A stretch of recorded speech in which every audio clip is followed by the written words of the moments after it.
This panel is proudly sponsored by The Clearing.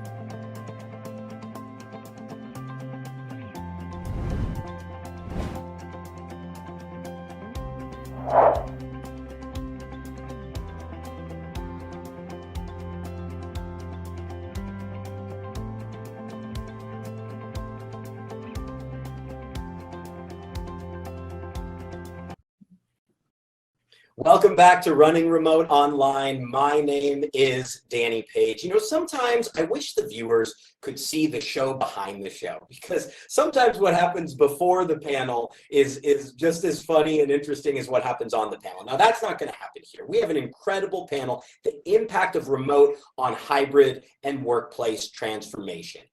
We felt for a long time maybe like the problems of remote were problems for the startups, small businesses, 100-person, 200-person companies that were pioneering in the space, right? Not anymore. Not anymore. It is now a major global workplace issue. And Tara Carcillo, the president of, see, I said Carcillo. I had to roll the L's because I'm in Spain. Tara Carcillo, the president and CEO of The Clearing, will be leading this panel. Hi, Tara. How are you? Hi.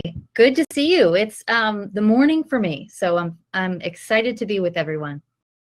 Yeah, we kind of have to adopt the sort of Truman Show mentality, you know, good morning, good afternoon, good evening, good night, wherever you may be at the moment. We're happy to have you here. Before I hand to you, Tara, this panel is, of course, presented by The Clearing. The Clearing is that you're the business, that you're the president and CEO of. The Clearing is a boutique professional services management consultancy that partners with top leaders as they address strategic and operational opportunities or risks in an intentional, time-bound, and human-centered way. Inspired by I love the branding, by the way, inspired the idea of creating clearings to tackle critical challenges. Veterans Chris McGough and John Miller founded it in 2009. You are now the president and CEO. That's like the boilerplate. Tell me in 30 seconds what you guys really do. Yeah, we sit alongside senior leaders who have lots of different stakeholders who must be involved in problem solving or taking advantage of an opportunity, who all speak literal and figurative different languages, and they have to collaborate quickly to get to a result. Awesome. Very well said. Tara, I'll hand it over to you. And a special treat, Liam Martin will jump in and lead the Q&A period later on, co-founder of Running Remote. We're excited for this brilliant panel. Tara, the floor is yours.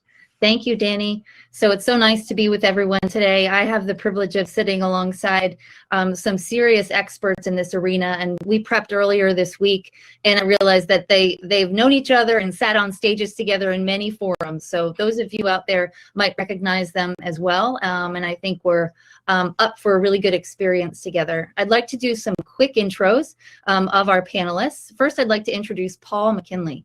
He's the VP of Communications and Remote Working at Cimpress. Cimpress is a parent company to e-commerce brands like Vistaprint, which you might recognize. He's been a leading employee communications, change, engagement, learning and development expert across teams. He's worked both in-house and in agencies for over 20 years. So Paul, thanks for being with us. Next, I'd like to introduce Nellie Hyatt. She's the head of workplace transformation. She works at VergeSense, previously a workplace strategist at Stripe for 4 years, supporting the company's rapid growth. In 2020, Nellie co-founded Workplaced and became an independent advisor leading the future of work movement. In her new role, Nellie is working with the most innovative companies to help redesign their employee and workplace experiences. Nellie's a thought leader and contributes regularly to industry-related events, conferences, and podcasts. And finally, Tracy Hawkins is the VP of Real Estate and Workplace and Remote Experience at Twitter. Tracy's been active in all aspects of corporate real estate and facilities management for over 15 years. Her skills encompass project management, design and construction, leasing and transactions, workplace operations, and the remote experience. With international experience leading corporate real estate teams in film, fashion, and the technology sectors, notably previously at Yahoo for 7 years, and as mentioned at Twitter now. She's been at Twitter for the last 8 years, joining them to lead their EMEA and APAC real estate and workplace teams in 2013. She's lived all over the world, and she's got a 5-year-old that she juggles in the midst of all of this. So welcome to these panelists. I'm so glad to have you here. Let me give the audience just a really quick high-level roadmap of what we're going to cover. So we'd like to spend a little bit of time first establishing some shared definition on these terms that we're using often, frequently across all of our organizations and across the globe. I'm going to ask these panelists what they mean by remote, hybrid, and terms of the sort, so that we can kind of gain a shared sense of what we're talking about here. The next, I'd like to spend some time giving them a chance to give us their perspective on what does it mean to think and design for the human experience today and moving forward. Third, I'd like to spend a little bit of time talking about the physical or office footprint and what the impact they see as happening coming out of the COVID era, but also just as the work and progress related to technology and workforces continues to evolve. And then finally, any other details and comments that they think are essential and included in overall workplace design. So let's get started, and panelists, I'll kick it off to one of you to start each of the questions, and then we'll have some time for the rest of you to chime in, and I'll keep an eye on your time. So the first question, level setting on definitions. Many of these classifications, as I mentioned, as we introduced all of you, of working were around prior to the global pandemic as we've experienced it. They weren't always widely adapted or discussed, and if and when they were discussed, often we didn't have a shared definition and meaning for them. I'd love, and Paul, let me kick this off with you first. Can you give us a sense of what you think are the key terms, my hint, right, remote, in-person, hybrid, how you think they are best defined as we move forward across societies and organizations? Hey, I'll start, but I feel like the newbie on this panel with these experts who've been doing this for years around. We were one of the remote forced teams that last March moved to remote working and have been learning a lot through this period, especially since we made the decision to go to permanently remote last August. And so I'm happy to kick off with a few of my experiences, but I'd love to hear from Nellie and Tracy if we're going to start with the precise definitions of all things remote working. It's really interesting, and I'm really glad you started with this, because we've been talking a little bit externally, particularly in talent acquisition, about moving to what we called remote first. And I got some challenge on it from some of the people out there in social media land, saying you're not remote first because you still keep collaboration centers. You're not remote first because some people sometimes go to an office. And so it's a really good topic to get into, I think, to start. For us, remote first means we're essentially flipping the paradigm from everything being designed to work for somebody in an office as the primary state, and we're moving it for everybody, everything to work for somebody who is remote, and also to work for somebody in an office. And so we just turned that thing around, and it's worked really well in terms of being able to communicate with our teams. Hybrid's an interesting expression as well. I feel like we've always been hybrid. Maybe this is something we are more experienced at because we have manufacturing facilities, we have 40 offices all over the world, we have always been distributed, and we've always had some people working remotely and some people working in office environments. So I think we've always been in that place. I would love to also use this forum just to officially reject the term returning to work, if we can do that today. I feel like everybody's been working more, whether they've been in an office or in a manufacturing plant, or whether they've been actually in their basement like me. So I would love to put that one to bed as well today. Thank you, Paul. Nellie, anything to add, and then we'll go to Tracy. Yeah, I think I echo what Paul said. Like, all those terms are very charged, and some of them get the status of buzzword, and some other get a status of like, we hate this word. And as a person who've learned 5 languages until today, and hopefully a few more, I know that there's never the perfect word to describe what we want to mean, but it's all the context of that word. And so a team can be distributed, A person cannot be distributed, and a team can be remote, but a person is not remote. She's probably in the physical world living with other people. So hybrid is really imperfect, but somehow it's the word that encompasses fluidity, that encompasses ambiguity. As a human being, I'm ambiguous, I'm awkward, I'm changing, I'm complex. Somehow hybrid shows all of that. I'm gonna say I'm gonna be remote, but I want to go to the office one time every month or a week every other month when I'm in town and I want to visit my friends. So we are ambiguous, and hopefully hybrid is the umbrella that allow for that. Allow for me to changing my mind and be different at such a time of my life as I go through pregnancy and birth and loss and grief and excitement and hard work. And so hopefully the companies can allow for that. Tracy, what else? What did we miss that you think is important to add to this shared definition or how we're using these terms? Well, first of all, I feel like I have to say sorry to Paul because of social media land picking on him, and as the representative from social media, sorry, Paul. Thank you.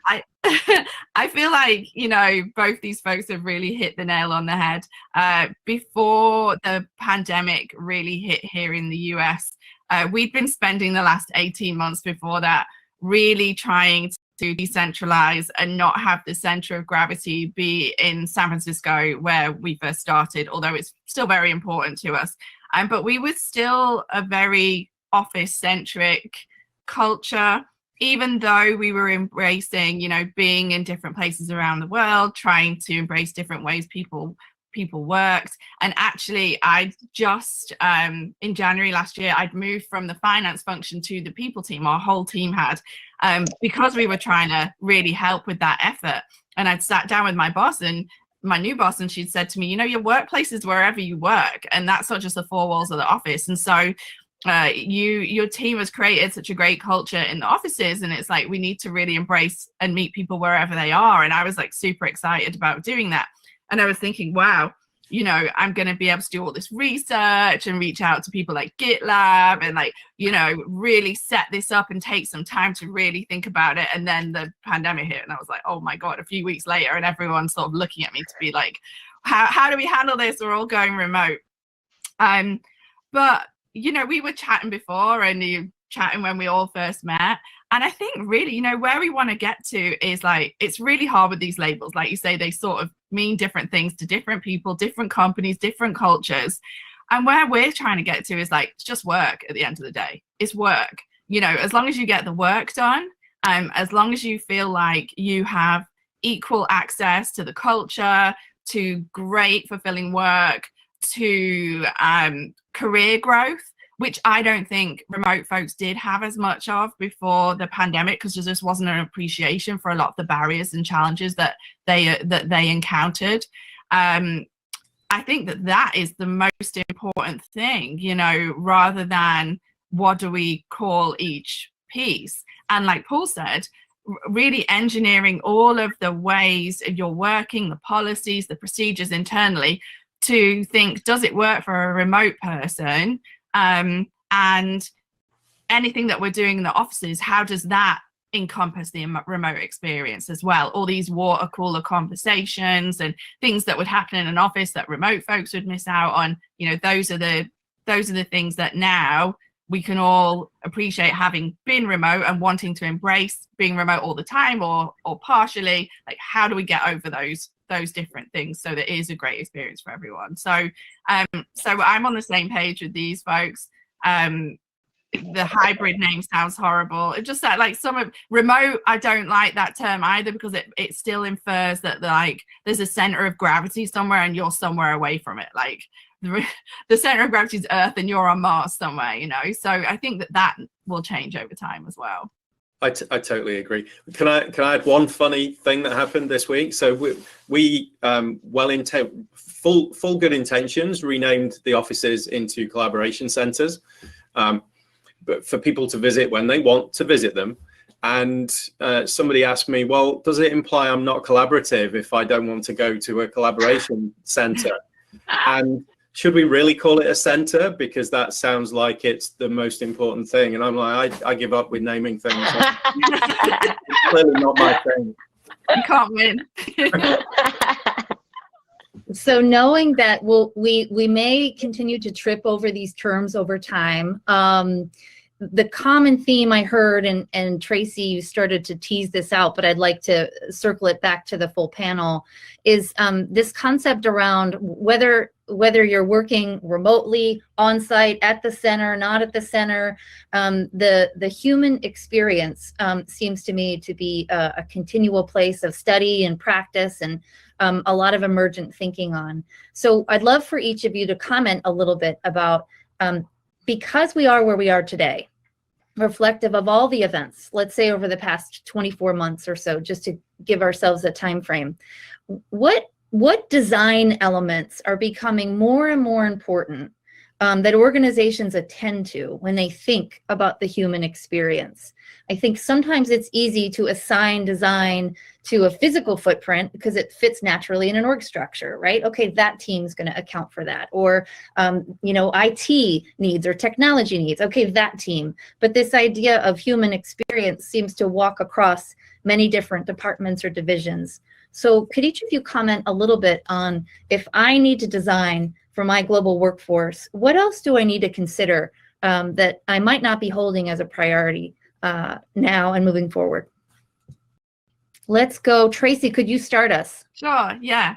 So I think it's interesting what you said about teams, actually. So that's the place to start when you're thinking about the employee experience and putting yourself in the shoes of how different folks want to work. So we have a team at Twitter, a how we work team. That's what it is, how we work. And it's a cross-functional team from all over the place, all around the world, really thinking about the whole experience and everything that needs to be encompassed, from, folks in the people team to IT to inclusion and diversity, and people in London, people over here, a real cross section to understand how do we need to design and intentionally think about how we move forward especially once offices reopen, so that we don't revert to old behaviors and really not think about how we need to embrace remote,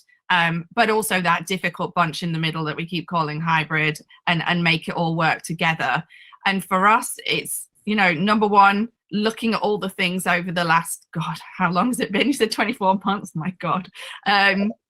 What were the things that worked? What were the things that surprised us as folks who weren't remote before, but suddenly were thrown into it? What are the behaviors and new etiquettes that we need to bring into place? And what are the things that we really like that we want to keep doing? Like, we know we used to do our whole company meetings from San Francisco. We'd all troop into what we call the Commons, which is like a big cafe, and then all the other offices would dial in, and so they would be little dots on a screen that you probably wouldn't see because there was a presentation up, and we would all be in the room having our conversations, and it was not a great experience to dial into. And now that we're all remote, we've all been dialing in like this, and you're equally presented, and you can all ask questions in chat, and it's just been a better experience. And there's quite a few of those examples that we're like, do you know what, we're not going to revert back to doing that in person. And all of our folks that were remote before the pandemic are like, see, this is the things we've been trying to tell you for so long, and it does work better. And we're like, yes, that is actually something that we want to embrace, and just being more intentional around asynchronous communication, so that everybody has the equal chance to see what's going on, even if they haven't been, in a room together. It's just, making things, having more equality around how we do things. Not to say, don't hate me, people out there watching this, that there are things that we still want to do in person, and there are things that we want to bring the company together for. But there will be very intentional around that, and 90% of what we do will be about choice and allowing people to work in the way that's best for them. And I also want to say, we do not have all the answers right now. Like, I don't think anybody has all the answers now. All the pulse surveys in the world, all of the different check-ins with different groups, we know is done in the midst of a pandemic, when no one wants to go on public transport. Everyone's been worried about the unfolding situation and not having all the details around variants and all the things happening in the world. And so we know that we've got to wait to see how people actually work and show up when they feel safe. But having said that, we want to set them up for success with some guidance and some behaviors, and we're working on kind of some training at the moment of all the things we've learned that we want to keep, so that when we do re-enter the offices, we don't, as I say, revert to these old behaviors that exclude people. Thanks, Tracy. Nellie, would you like to go next? Yeah, I love that first of all, I love what Tracy said. But the word design that you used, Tara, is very interesting, because there was a team in charge of designing the offices. There was no team really designing the experience from home to the office, or when you travel to the next office, or when you have an offsite.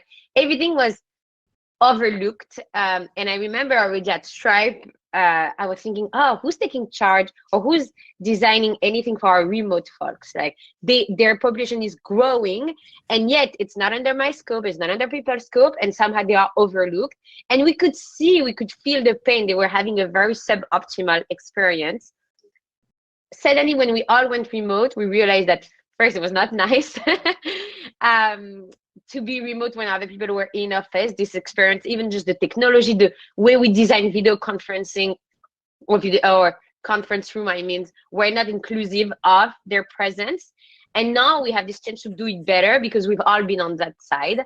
And we want to, and I love the word that Tracy used, intention. We want to be more intentional on, like, what is the journey of each human being, the journey even before when they are applying to a job, and when they are going to a next company. Should we have alumni of the company? This is how we're talking now. We were really trying to be more intentional across the entire time with us.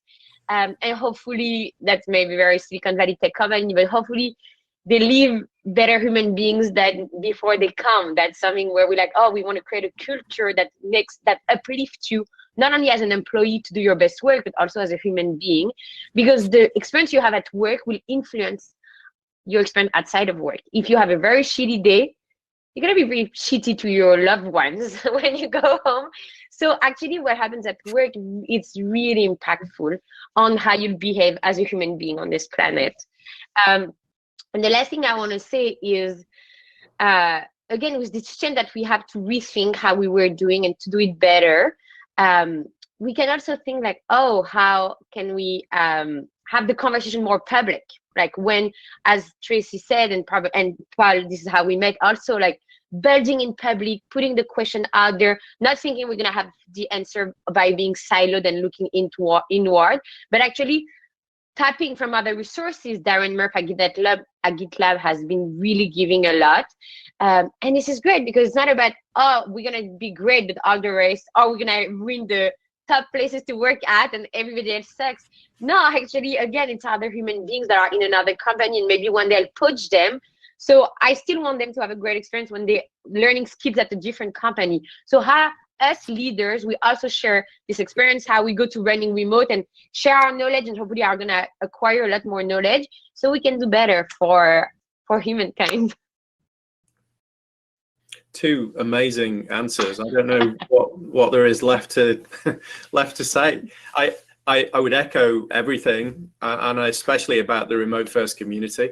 Having joined it recently as a newbie, the generosity and wisdom that's out there is just phenomenal, and it's given. I've found it to be given and shared so generously, and to be so beneficial. And anybody who's struggling with any issue on remote, I would just encourage them to get out there and approach someone directly on LinkedIn or send them a tweet, and I think you'll find you get the information that you need, as well as maybe some argumentative people, just to get that in again. I think we set some guiding principles at the start of this transition, which have really helped us. I might be renaming our working group the How We Work team after hearing that, because I just love it. I think it's the How and Where We Work team for us, but I just love that as there's a couple of things that have set us up to make great progress through this change.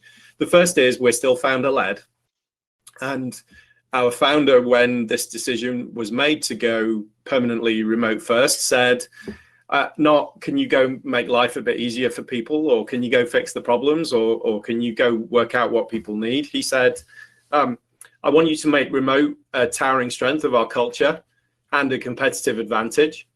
And that just changed our how we work teams mentality on every single issue and challenge. And it set the bar, and it took us to a different place. One of our guiding principles that's really helped us is your location should not be an advantage or a disadvantage. And so even if you are in a place where you previously worked in an office, therefore you will be able to go to a collaboration center, versus somebody we've now hired 1,000 miles from any real estate that we own, we're not putting things back into our collaboration center designs that would make it an advantage. So yeah, it'd be nice to have an IT guru tech bar to fix your computer, but person 1,000 miles away doesn't have that. So no, that isn't going to be in there.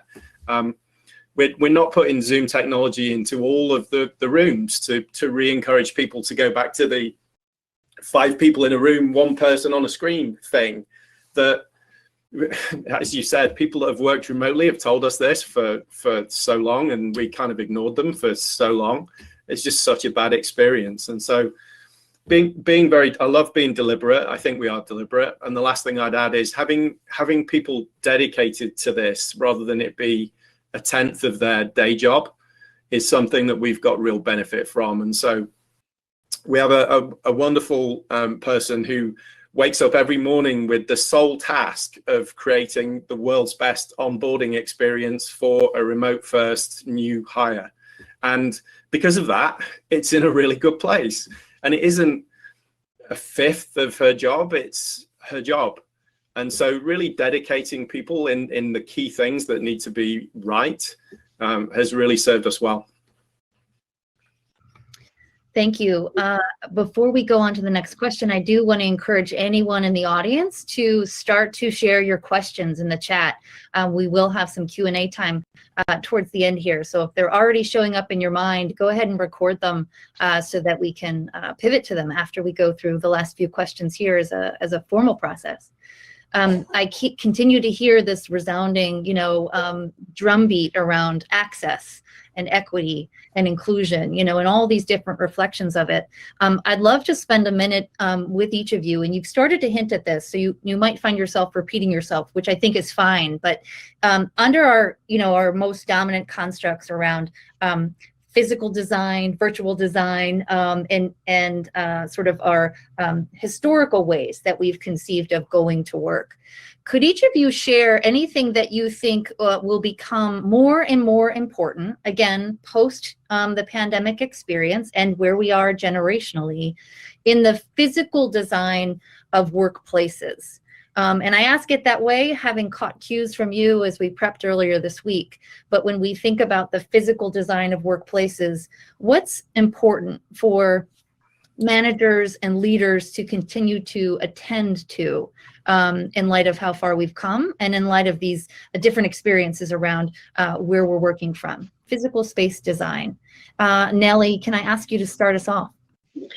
Sure. It's a very interesting conversation, and it's also where I'm gonna feel like, I'm gonna be vulnerable because I'm gonna play the futurist, and I know if the future will be exactly as I have in my head. But what I start to see is that work will happen in our digital HQ, and we are gonna be better at managing the technology overload and the technology pings and notification around us, and even the laptop. Like when I open my laptop in a conference room, I block the communication with any other human beings. I'm like, this is where or even on my phone. So I think like we are not only getting better at shutting down apps, but also the devices, putting them away for having the in-person human experience when we are together in the same room. So this is really what I see. I think work will happen in the digital HQ. So everybody have access to the information and people are not disadvantaged or advantageous. Everybody has access to that information, and we are going to learn how to be better at documenting and sharing information. I also want people to design the experience in the digital HQ, because right now we are juggling with Zoom and Slack and other things, and there's not a coherent or cohesive experience. So hopefully there's going to be people in charge of that, as Paul said. Like, I want people who's their job to design the digital HQ experience. In the physical, hopefully we're going to have days when we go to the office and there's no laptop and there's no phones, and it's about the human experience, and it's about community and socializing and brainstorming with our heads, using the material, being crafty together, being well together. So maybe having that body movement together, but really going back to the campfires where we were a tribe and we were having human experience. And work happened in the digital HQ every time I decide to open my laptop, but move away from being with around other human beings. Who wants to go next? What a cool start. I mean, not me, because that was amazing. I mean, yes to all of the above. Nelly, that was great. For us, it's really interesting because throughout the pandemic, we've been doing these surveys with our employees to see how they're getting on. But we've also started asking them, you know, what does the office represent to you? You know, why would you, we say hire an office, like, you know, why would you hire the office to come to work? And, you know, the answers that we get are really, they're very different. Some people say, I want to come into the office to collaborate, you know, and hopefully I'm also thinking that loads of amazing things are being invented during this whole period that are going to make collaboration easier like this as well, you know. So, but people have said, you know, I want to come into the office to collaborate, or I want to come into the office to see people in person. But, you know, we had quite a few people who responded who said, I want to come into the office to do focus work. Where I live just doesn't suit what I need to do. And I just like that idea of being in Twitter Mecca and like sitting there and having a space that's designed for me to focus. But then should I need to go collaborate with someone, it's really easy. And so it's really not a one size fits all, you know, and that's what we've got to think about when we're designing our spaces and when we're designing our practices and behaviors moving forward. Again, the intentionality around everything we do, even in the physical space, has got to be able to encompass that experience of the people that aren't there. And it's also got to have someone reminding folks who are in the office that day that there is a whole bunch of people that aren't with them at that time, but need to be a part of the conversation, need to be a part of the work that they're doing, if we're going to be a truly global company. So, but also for us, we're not ripping up our design of our offices right away. Like we're focusing more on like the behaviors and the asynchronous communication and our technology and trialing out different and new technologies and seeing how that works, and some of the AI and these like lands that you can go into and meet someone there and see their little avatar, which are going to get way more sophisticated. Right now they're like the first movie of Tron, and I'm hoping they're going to go to the later movie of Tron so that they look a little bit more kind of engaging. But I think those sorts of things are really going to gain momentum. And I think the biggest thing that somebody said is we have all these different tools that we use. If somebody can invent one tool that can encompass all the things that we need to do and all the different ways that we need to communicate, then we'll be flying, right? And that will inform a lot of how we design our spaces moving forward too. But that's part of some of the barriers at the moment is, oh, did someone just Slack me? Like, I feel like my workload has gone up because I'm like checking Slack and someone texts me and I'm looking on email and now someone shared a Google Doc with me. And like, so if someone can get all these things together, I think that will make communication and influence how we design our spaces and simplify the whole experience. Man, it's hard going third on these. Amazing. I mean, we're hiring people all over the world, nowhere near real estate. So that's not to negate that challenge. We're also looking at having smaller existing offices where we have long leases. And we've just put out an RFP to globally to look at who's got space and what does it look like and who can help us for future needs. And there's some amazing startups now, like Cody and Gable and so many more. Apologies if I missed you, that, you know, really are making neighborhoods into potential collaboration spaces or individual focused workspaces. And it's just so much fun to see all this happening. We've closed on 3 purposes for a collaboration center, and I think this is probably repetitive, but just to name what we did. So we see them for socializing, we see them for collaborating, and we see them for focused work. And we do have people who want to be in an office. The last survey we did, it was 2% of people wanted to be in an office 5 days a week. So it's a very small number who want to return to the old world, but a large number want to have some in-person collaboration time for various purposes at some point. And so as we redesign or design spaces, or as we take new leases on spaces where we've let them lapse over the last 12 months when we didn't need them, and we now look again for what we need, we're creating what we've called a minimally lovable product. So we want to open functional and nice workspaces that we keep a lot of our budget powder dry to see how they're used, because we don't know how people are going to use these. And Tracy, I think you said, I don't know if it was on the call or before the call, how people fill in a survey in the middle of a pandemic telling us what they want to do after a pandemic may or may not represent what actually happens. And so we strongly believe in-person collaboration is part of our future, but we want to keep lots of flexibility around what that would look like, in terms of events, in terms of collaboration spaces, in terms of people meeting up in a Starbucks or wherever. We just don't know what that's going to look like.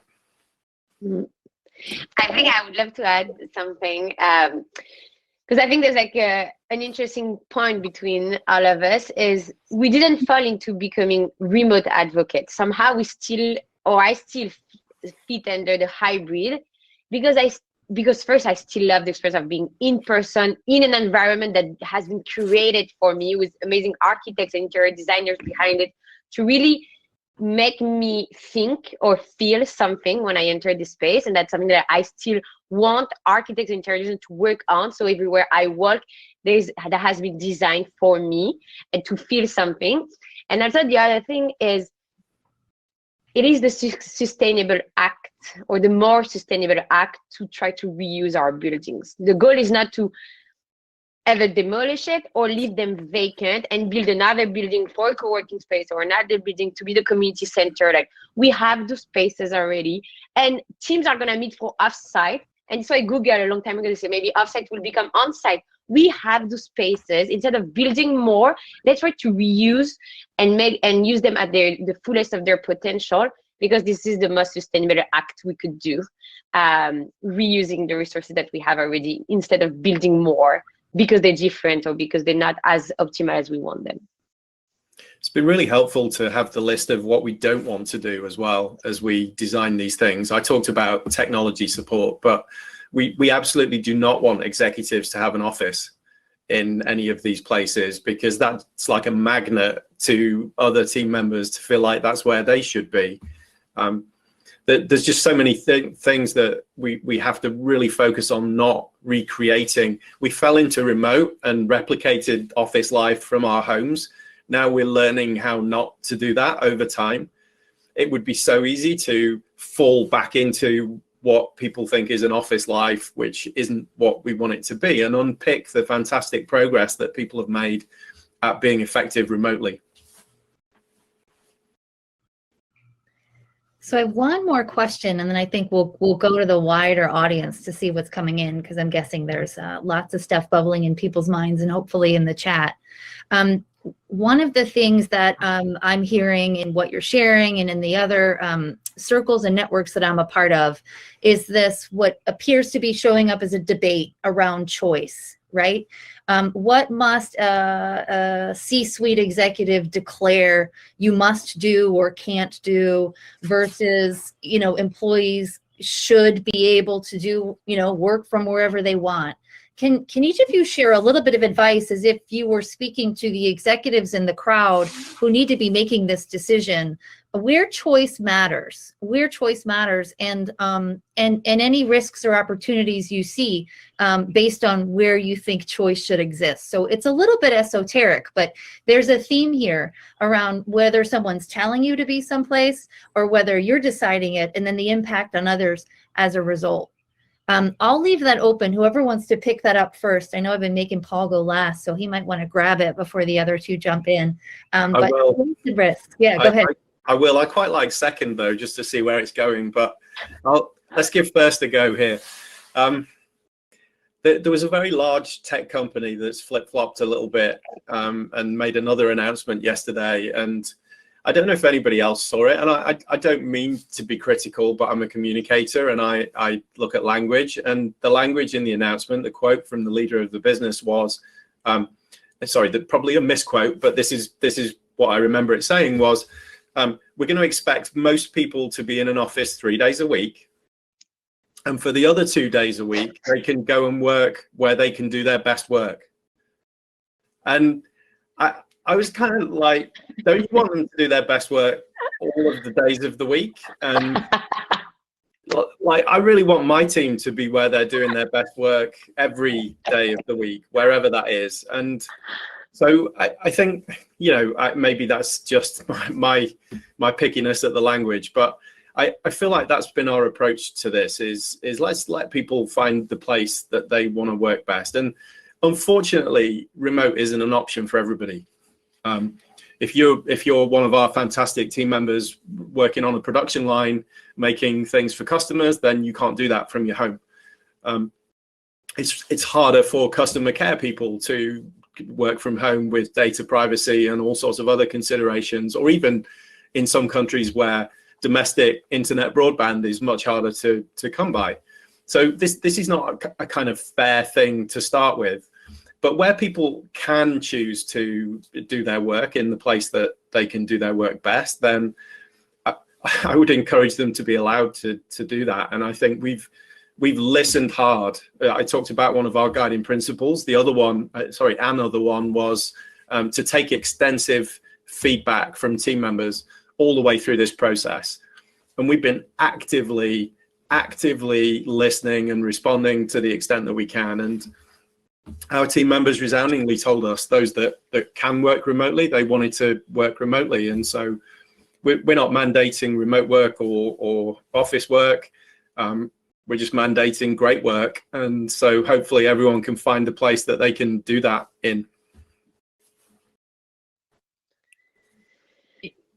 I would say it's been an interesting time for polarizing statements. There was a statement from a CEO of a very notorious service to office company very recently. Yeah. Who's had to do a similar flip-flop around saying something really silly about folks who come to the office are going to be the most engaged and the most, they know what's going on at the company, which is a ridiculous statement. And since then has had to say, there's a whole load of context to that, and I didn't really mean that. And, words do really matter. Like calling it remote, like I said before, that inference of you're a million miles away from something else. We need to come up with something better than that,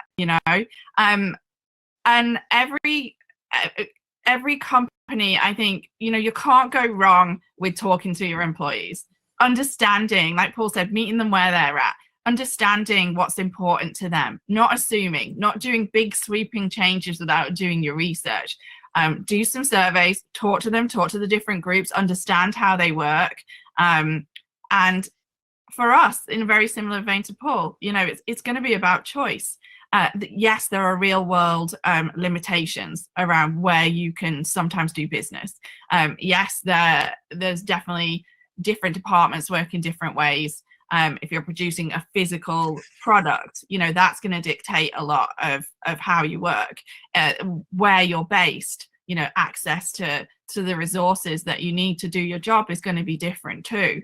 And so that's why at Twitter, even before the pandemic, we were thinking about it's choice. It's, why do we want to lose an employee because they suddenly tell us that they need to move to support their family or to make a life change or to go back to where they grew up or for whatever reason they want to do. Why do we want to lose that really great employee just because we don't have some bricks and mortar there?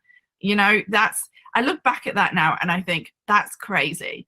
Or why would we say to somebody, no, you can't work from home or wherever you want to work, if their job means they can fully do that and we have everything in place to enable them to do it.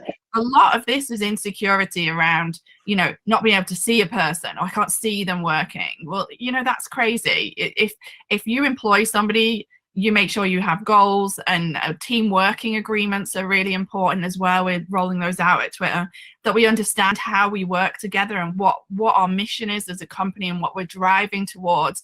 And if we can execute against that and be successful, then what does it matter where you work? What does it matter about your geography? But don't assume, you also can't assume, and please don't hate me on this call, that everybody wants to work remote, because they don't. And I'll tell you now, I have employees who are really desperate to get back into the office because it's what suits them. They're outside of offices tweeting by the Twitter sign saying, I really can't wait to get back inside and see my colleagues. And like Paul said, it's a small amount that want to be there every single day, but it's a considerable majority that want to be there 2 or 3 days a week, because, you know, that's just how they want to work. I also think remote work's had a bad rap over the last year because it's not been real remote work, has it? Like, I'm guessing that everyone on this call isn't normally imprisoned in their houses, not allowed to go see their friends, having to wear a mask all the time and not even being able to go to the coffee shop. Like, remote work doesn't mean sitting in your house all the time. It means going to work from wherever you want to work. So if I want to work from a coffee shop, if I want to go sit in the park and work, like if I want to work from my home or somewhere else, then I can do that. So I do feel that the experience of remote work for some who are hating it at the moment isn't really the true remote work. And so just as we need balance of choice, we need to bring back the balance for the remote workers too, and what that experience looks like, because it just hasn't been a good reflection over the last year, because it's just been a kind of all falsely imprisoned in our homes. So for me, it's about choice, but also when we open the offices, not reverting to old behaviors and saying we're giving choice without doing the hard work of putting the etiquettes in place, giving managers and leaders training, and making sure that the leaders at the company aren't all coming in the office every day, which is like the forcing function for everybody to come back in. You know, there's going to have to be some give with leaders. If they like being in the office, they're going to have to, you know, work from home a few days and just make sure that everybody in their team's feeling comfortable and empowered to work how they do their best work. It's hard to finish. I feel you, Paul, but I think I want to say how impressed I am with Paul and Tracy's leadership, because it's not only giving choice, it's giving choices. So the goal is not to go from office-centric or even fully remote to now you have to fend for yourself. No, actually, we are designing options for you to choose from. And even we are, and I know Tracy, like we are also looking at the technology that will give you information for you to know what are the options and picking your best option. Because again, like it's not like, oh, the only option is working from home or the only option is working from the office. But it's like, oh, you want to work in a co-working space, I'm also going to design this experience of you. Or you want to know who is in the office so you can make your decision, I'm going to give you the tool for you to do that. Or you need to travel, maybe each employee will now have a travel budget to meet their team whenever they want to meet them. All of this needs to be designed, otherwise we're going to a culture where it's good luck and fend for yourself. And this is not where we want to be. So it's not only top leadership needs to give choice, but we need to give choices and options and good options. Give me good options. If you give me the access to a choice, give me amazing options to choose from and design that path for me. So again, I feel cared for, I feel supported wherever I choose to be every day. Fantastic. Thank you all for riffing off of one another, riffing with me. Liam, if you're out there, I think you're out there. My sense is we're ready for any of the questions that have started to show up. Final prompt. So I'm here, guys. Thank you so much. This is amazing. We have like a dozen or so questions, and just for everyone, by the way, you guys were like talking about a certain company. They figured it all out in the chat. So They're currently like sending articles about the CEO of WeWork and why he's a piece of trash. But that's someone else. That's people in the chat saying that, not me.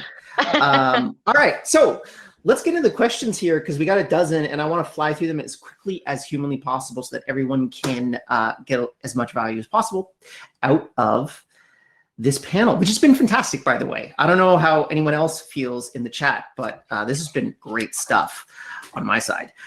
All right, first question comes from Kate. Is there any specific organizations, is there anything specific your organizations are doing or planning to do to make remote work easier for those of your employees who are parents?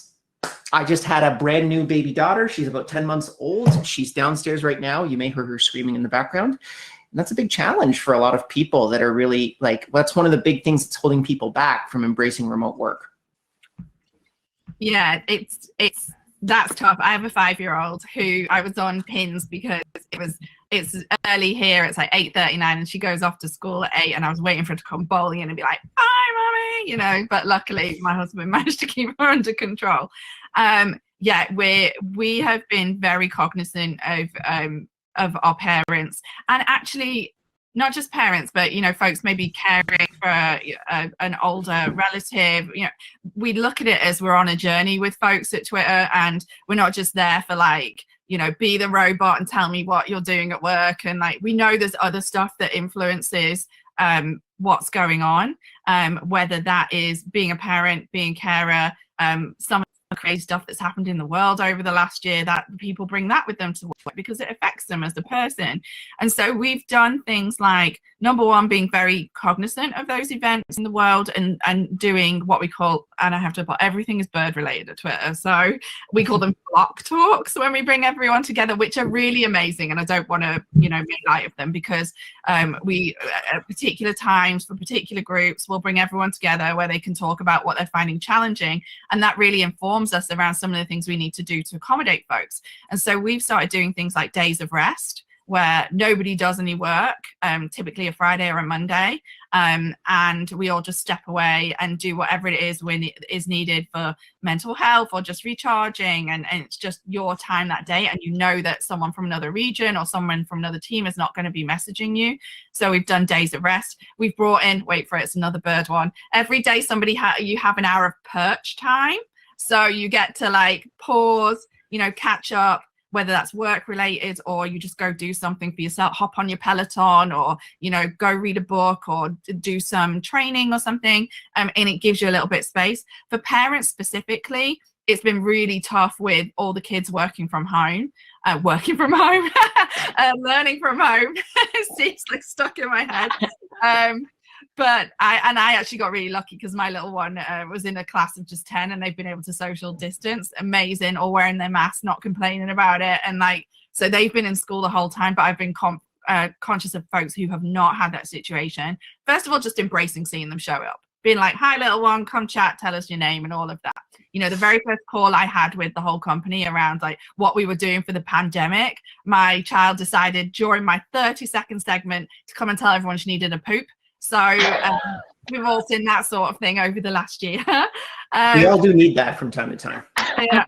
And so we're just being accommodating, right? But some of the things we put in place, so we actually introduced something called Camp Twitter, where we partnered with OutSchool, who are a huge provider of like on-demand lessons and classes on all different types of things, from science to, you know, art to everything that you could think of. And you can do on-demand or live classes.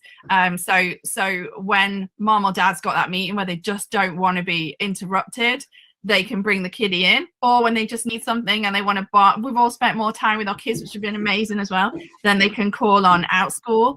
We also had our executives doing story time. So our executives came on and read, you know, different books, and it was hilarious. Jack, our CEO, read a book he actually wrote, and it was like, you know, a 5-page thing when he was like 5, and it was just so funny to see it. And we just various accommodations. We put in extended leave for folks who just really can't work, to give them the time off to be able to focus on family. And then we've brought in things like the Happify app, which is really great for mental health.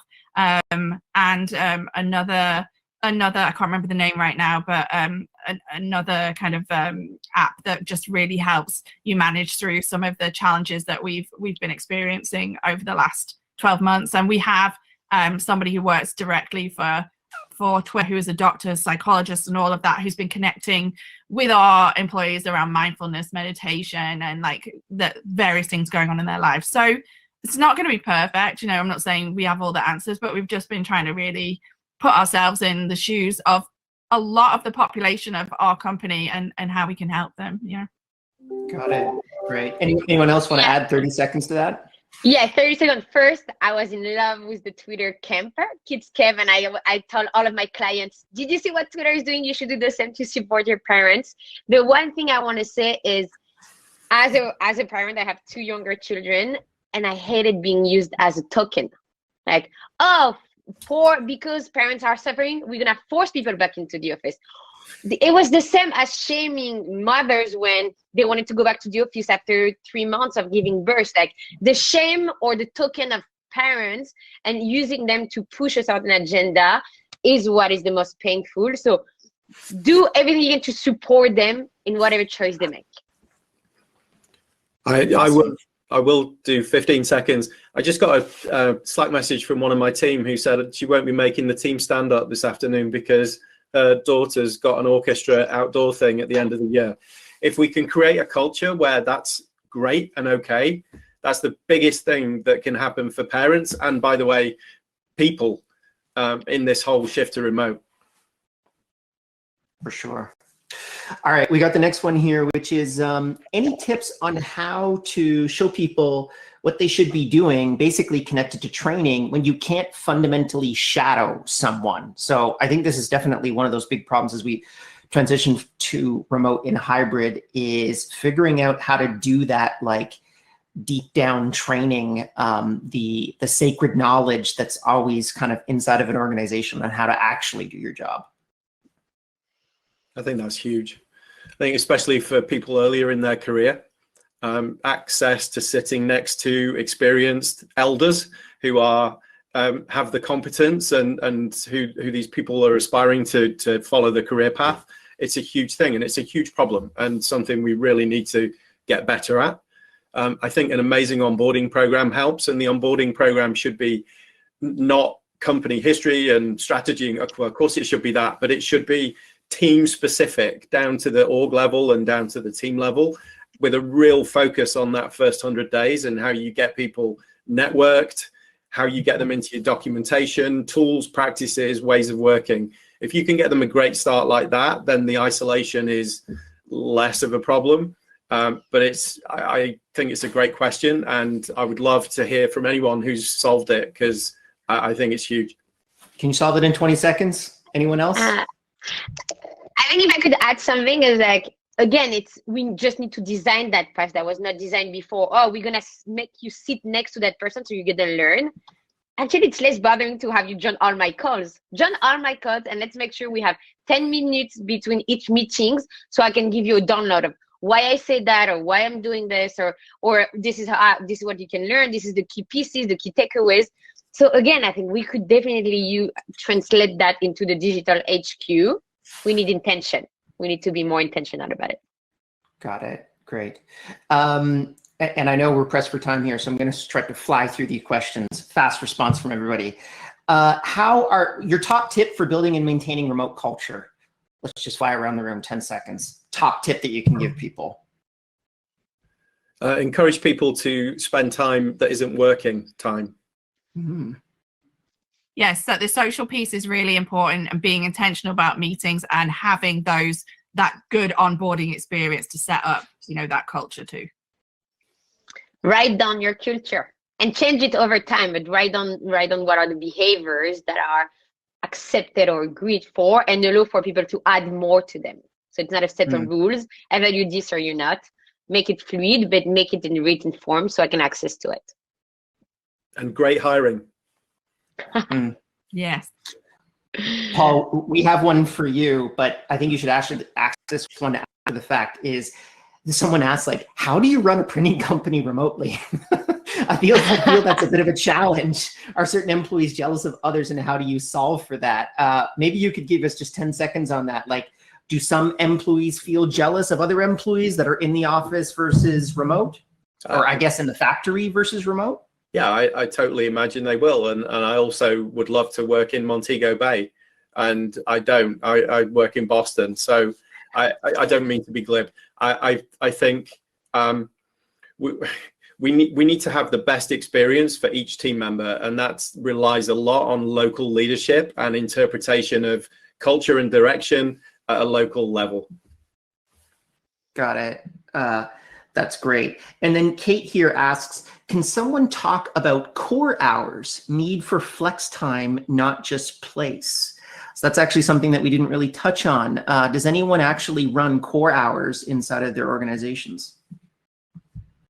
I mean, we're a global company, so it would be hard for us to say you work 9 to 5. It's 9 to 5 where, you know? So for us, as long as the work gets done, you know, we really don't care about the hours. That said, we're being more cognizant in San Francisco of being mindful of time zones and inconveniencing ourselves. As a person from London, I know what it is to join those calls at 11 p.m. at night. So being more cognizant around that.